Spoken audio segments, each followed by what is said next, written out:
The small town of St. Augustine was nestled in a quiet valley, a place where time seemed to move at a slower pace. Its cobblestone streets and weathered churches whispered stories of generations past, each brick and stone steeped in history and faith. Among its residents, Father Marcus was a pillar of the community, a man revered for his dedication, compassion, and unwavering devotion to God. For years, he had served the town faithfully, delivering sermons that inspired hope and offering counsel to those in need. To the townsfolk, he was more than a priest. He was a beacon of morality, a guide for their spiritual journeys. Marcus's life was one of routine and piety. He rose early each morning to say his prayers, spent hours preparing for his sermons, and dedicated his evenings to helping the sick and the troubled. He had long since accepted the solitary nature of his vocation, finding fulfillment in the spiritual connections he nurtured with his congregation. He was a man of principles, his faith unshakable, his resolve firm, or so it seemed. Everything changed one fateful afternoon when a stranger arrived in town. Eva was unlike anyone St. Augustine had ever seen. She was striking, her beauty arresting in a way that turned heads and silenced conversations. Her demeanor was both alluring and enigmatic, a mix of charm and danger that drew people to her like moths to a flame. Rumors quickly began to swirl about her past, whispers of a troubled life, a string of failed relationships, and an air of mystery that left everyone guessing. While some avoided her, sensing trouble, others found her captivating, unable to resist her magnetism. It was during a community gathering that Marcus first met Eva. She was standing alone, a glass of wine in hand, her eyes scanning the room with a mixture of curiosity and defiance. Something about her presence unsettled him, though he couldn't quite place why. Perhaps it was her confidence, so unlike the humility he preached, or the way her smile seemed to conceal secrets. Regardless, he felt an inexplicable pull toward her, a sensation he dismissed as a fleeting curiosity. Eva introduced herself to Marcus with a sly smile, her voice smooth and inviting. Their conversation was brief, polite on his part and teasing on hers. She made a comment about his collar, joking that she had never met a priest who looked so serious. He responded with a practiced smile, deflecting her remarks with grace. Yet something lingered in the air after their interaction, a tension he couldn't shake. That night as he knelt in prayer, Marcus found his thoughts drifting to her, an unwelcome intrusion that left him uneasy. In the days that followed, their paths crossed more often. Eva began attending church services, her presence impossible to ignore. She would sit in the back, her gaze fixed on Marcus as he spoke, her expression unreadable. At first, he convinced himself that her attendance was a sign of spiritual awakening, a soul-seeking redemption. But as their interactions grew more frequent, he began to see another side of her, a sharp wit, a keen intelligence, and a vulnerability she rarely let show. Against his better judgment, he found himself drawn to her, their conversations becoming longer, their exchanges more personal. Eva, for her part, seemed to enjoy the attention. She had a way of drawing Marcus out of his shell, challenging his beliefs and making him question the rigidity of his faith. She would ask provocative questions about love, desire, and the nature of sin, her tone always laced with a hint of mischief. Marcus, uncomfortable yet intrigued, would do his best to answer, though her queries often left him unsettled. There was a spark between them, undeniable and dangerous, that neither could fully control. As weeks turned into months, their relationship deepened. What began as casual conversations evolved into secret meetings, the nature of which Marcus struggled to justify. He told himself he was helping a troubled soul, offering guidance to a woman in need. But deep down, he knew the truth. He was falling for her, each interaction chipping away at the walls he had so carefully built around his heart. The vows he had taken, the principles he had lived by, they all began to blur in the face of his growing feelings for Eva. The town, ever observant, began to notice the change in Marcus. He seemed distracted, his sermons lacking their usual passion. He spent less time with his congregation, his focus increasingly elsewhere. Whispers of concern started to circulate, though no one dared confront him directly. Eva, meanwhile, continued to weave her way into his life, her presence both a comfort and a torment. She was a master of manipulation, knowing exactly how to draw him in while keeping him off balance. For Marcus, the internal conflict was unbearable. He spent sleepless nights wrestling with his conscience, torn between his duty to God and his feelings for Eva. He prayed for strength, for clarity, for the ability to resist the temptation that had taken hold of him. But the more he tried to distance himself, the closer Eva seemed to come, her hold on him growing stronger with each passing day.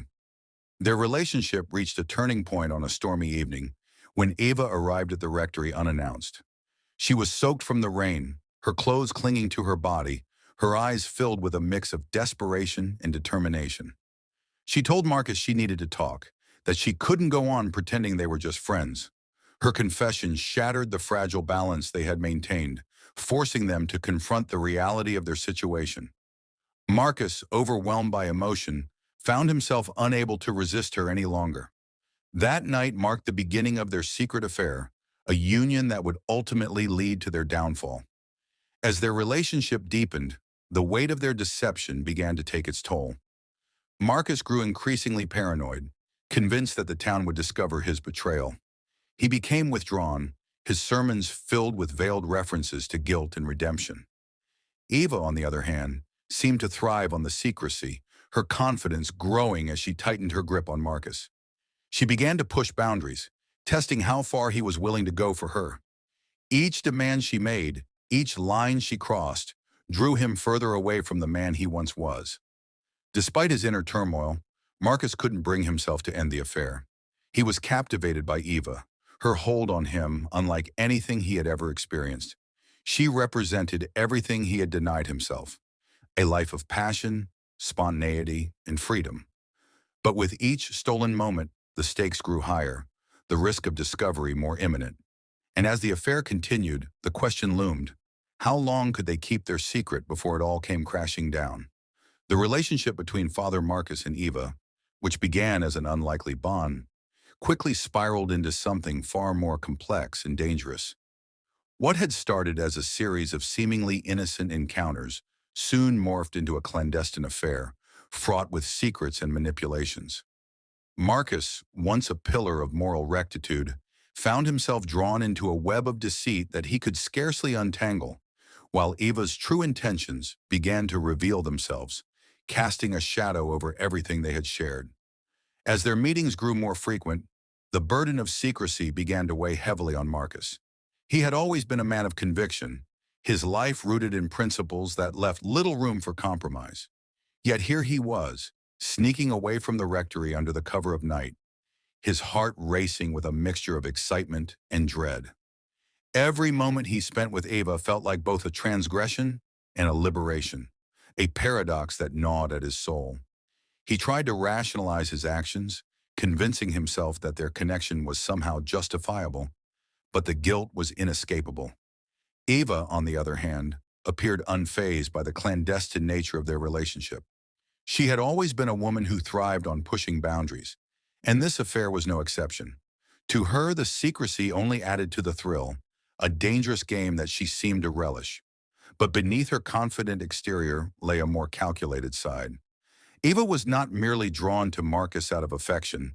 She saw in him an opportunity, a way to manipulate a man of influence for her own gain. She knew how to play on his vulnerabilities, exploiting his inner turmoil to tighten her grip on him. It wasn't long before the cracks in their relationship began to show. Eva's demands grew bolder, her influence over Marcus increasingly evident. She began to ask for favors that went beyond the bounds of their personal connection, favors that compromised his position within the church.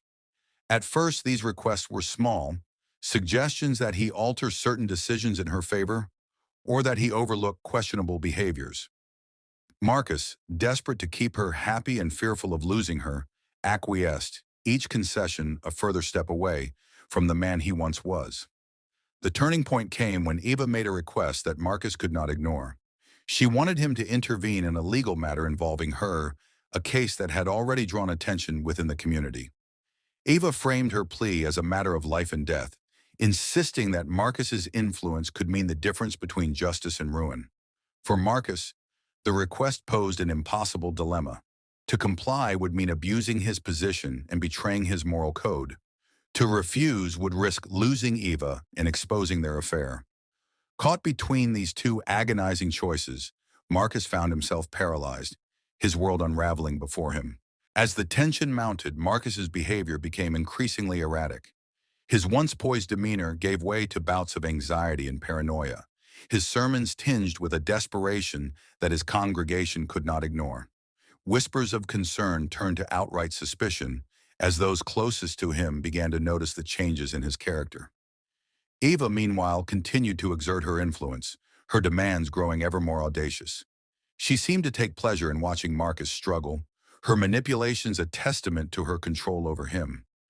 Despite his growing unease, Marcus could not bring himself to end the relationship. He was deeply infatuated with Eva, his feelings for her eclipsing the guilt and shame that consumed him. He clung to the hope that he could somehow salvage both his position and their connection, unaware that the two were increasingly incompatible. Eva, ever the master manipulator, played on this hope, offering just enough affection to keep him invested while ensuring that she remained in control. Their relationship reached a breaking point when Marcus made a critical error. In an attempt to placate Eva and prove his loyalty, he used church funds to resolve her legal troubles, a decision that would have far-reaching consequences. The act, though done in secret, did not go unnoticed. Financial discrepancies began to surface, raising alarms among the church's leadership. Questions were asked, investigations launched, and Marcus found himself under scrutiny like never before. As the walls closed in, Marcus's paranoia reached a fever pitch. He became consumed by fear, convinced that his affair with Eva would soon be exposed. Every glance from a parishioner, every whispered conversation felt like a judgment, a confirmation that his secret was no longer safe. He withdrew further into himself, his isolation deepening as he struggled to maintain the facade of normalcy. Eva, meanwhile, seemed unfazed by the unfolding chaos. She continued to live her life with the same confidence and audacity that had drawn Marcus to her in the first place, her lack of concern a stark contrast to his unraveling state. The final blow came when the church uncovered the truth about the misappropriated funds. Confronted with irrefutable evidence, Marcus was forced to admit his wrongdoing, though he stopped short of revealing the full extent of his involvement with Eva. The revelation sent shockwaves through the community, tarnishing Marcus's once sterling reputation and leaving his congregation reeling. For a town that had placed so much trust in its spiritual leader, the betrayal was almost too much to bear. In the aftermath, Marcus was stripped of his position and left to grapple with the consequences of his actions. His fall from grace was swift and brutal, a stark reminder of the dangers of succumbing to temptation. Eva, on the other hand, seemed to escape unscathed. With no direct evidence tying her to the scandal, she was free to continue her life, her role in Marcus's downfall hidden from view. Yet even as she walked away from the wreckage, her influence over him lingered, a testament to the power she had wielded. The story of Marcus and Eva serves as a cautionary tale, a reminder of the devastating consequences of deception and manipulation. It is a story of love twisted into something dark and destructive, of a man's moral descent in the face of overwhelming temptation. For Marcus, the price of his choices was steep, a cost he would bear for the rest of his life.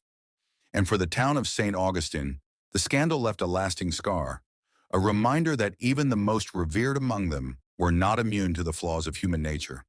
The affair between Father Marcus and Eva was destined to end in tragedy, a collision of lies, betrayal, and desperation that would leave a community shattered.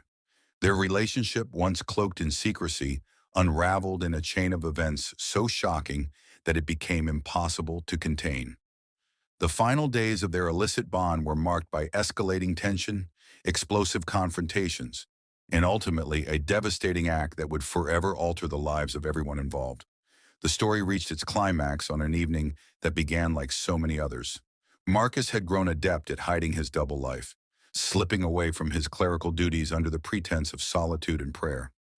That night he met Eva in a secluded spot just outside the town's borders, a place they had deemed safe from prying eyes.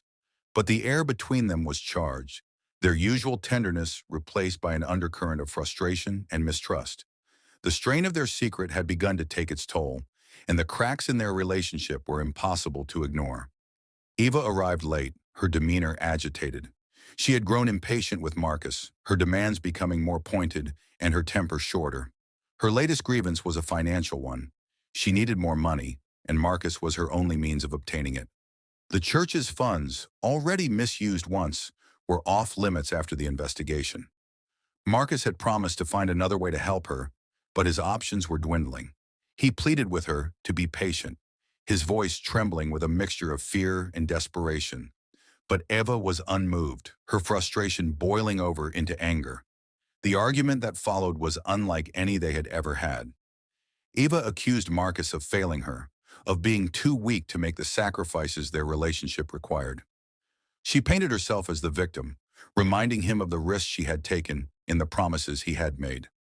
Marcus, for his part, was defensive, his guilt and shame manifesting as frustration. He reminded her of the sacrifices he had already made, his reputation, his faith, his very identity, all for the sake of their connection. The exchange grew heated, their words cutting deeper with each accusation. Unbeknownst to them, their meeting was not as private as they believed. A parishioner, out for an evening walk, had stumbled upon their argument.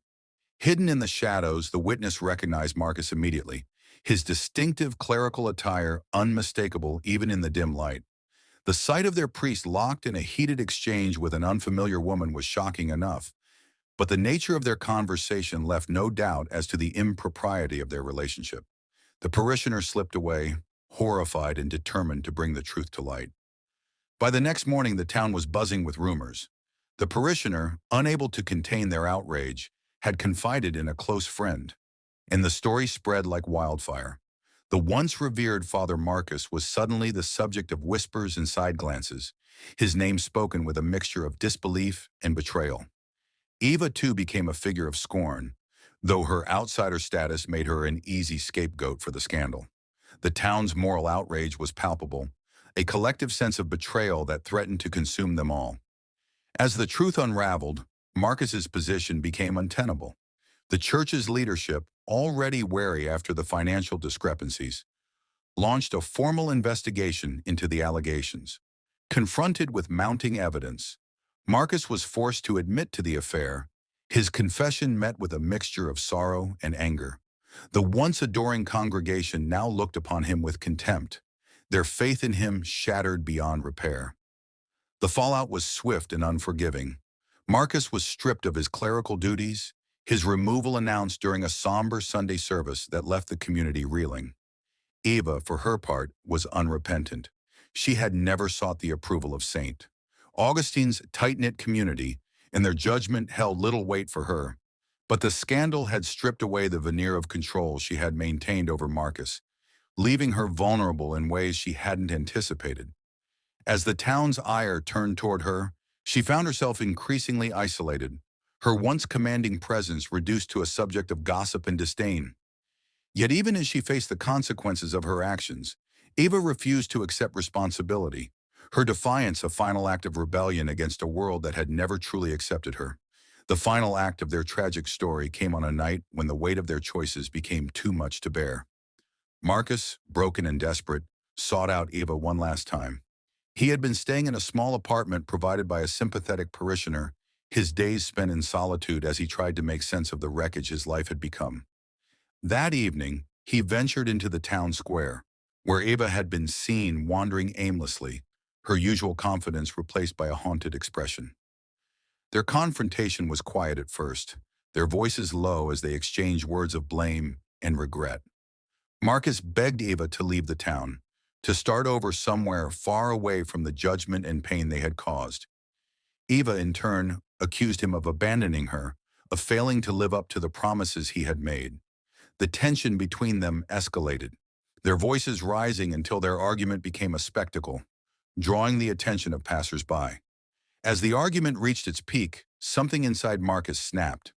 Overwhelmed by emotion, he lashed out, his actions fueled by a combination of anger, guilt, and despair.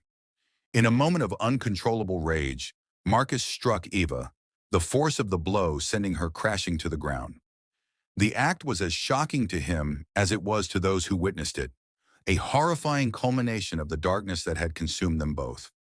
Eva lay motionless, the crowd frozen in disbelief. Marcus, realizing what he had done, fell to his knees beside her, his sobs breaking the silence. He begged for forgiveness, for salvation, for an end to the torment that had led him to this moment. But there was no redemption to be found.